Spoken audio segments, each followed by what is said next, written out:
साहेबांनी त्यावेळेस सामाजिक मंत्री असताना माझ्या नवऱ्याचं काम केलं हे ताजं उदाहरण मी या ठिकाणी आहे. तुम्ही केला तर असं कुठलंही नाही. साहेब आपल्या घरी बोलवतात, स्वतः जेवण सांगतात.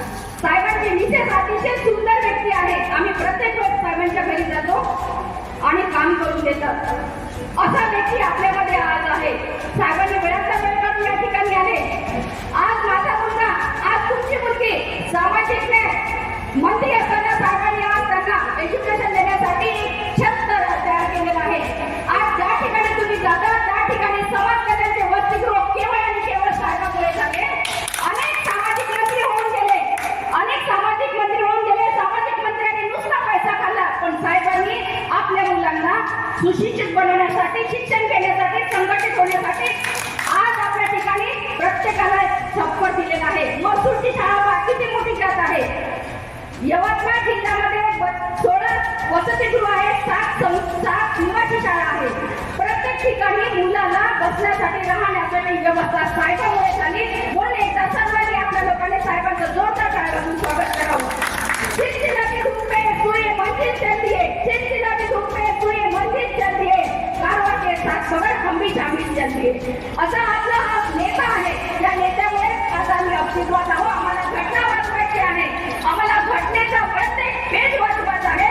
म्हणून होऊ घातलेल्या 24 तारखेच्या आम्ही चुकलो तर चालेल, परंतु हे देशाचं भविष्य घडविणारी निवडणूक आहे आणि म्हणून आपल्या सगळ्यांना मी या निमित्तानं विनंती करतो की उद्याची निवडणूक ही संविधान जिवंत ठेवायचं की नाही, त्या डॉक्टर बाबासाहेब आंबेडकरांनी घटना दिली आणि त्या घटनेमुळं काँग्रेस पक्षानं मागची 50-60 वर्ष अतिशय ताकदीनं त्या ठिकाणी घटनेप्रमाणे राज्य केलं. त्या ठिकाणी खरी लोकशाही जिवंत ठेवली आणि जगामध्ये सगळ्यात चांगली लोकशाही जर कुठे असेल तर ती भारतातली आहे आणि ती डॉक्टर बाबासाहेब आंबेडकरांच्या घटनेमुळे. म्हणून आज प्रत्येकाच्या मनामध्ये संभ्रम आहे, विचार आहे की ही घटना वाचते की नाही. त्यामुळं आपल्या सगळ्यांना एकच विनंती करतो की उद्याची घटना वाचवण्यासाठी या ठिकाणी तुम्हाला हांडोरे साहेब जातील त्या त्या ठिकाणचा उमेदवार हमखासच निवडून येईल. मित्रांनो, खासदार हांडोरे साहेब यांचं या ठिकाणी आल्याबद्दल मी मनपूर्वक आभार मानतो. मित्रांनो, मी पुरणेचा नगराध्यक्ष असताना 2 वेळ माझ्या प्रचारासाठी आले आणि मला निवडून आणलं आणि त्यामुळे मी म्हणतो की ज्या ज्या ठिकाणी साहेब जातील त्या ठिकाणी माणूस निवडून आल्याशिवाय राहणार नाही. आज आपल्या ठिकाणी आले महाविकास आघाडीचे नागेश पाटील उभे आहेत आणि ते हमखासच निवडून येतील अशी खात्री आहे. मित्र, आभार प्रदर्शनासाठी मी उभा आहे, पण हांडोरे साहेबांचं काम मी प्रत्यक्षात पाहिलं.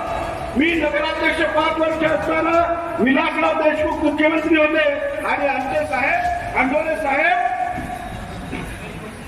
समाज कल्याण मंत्री होते.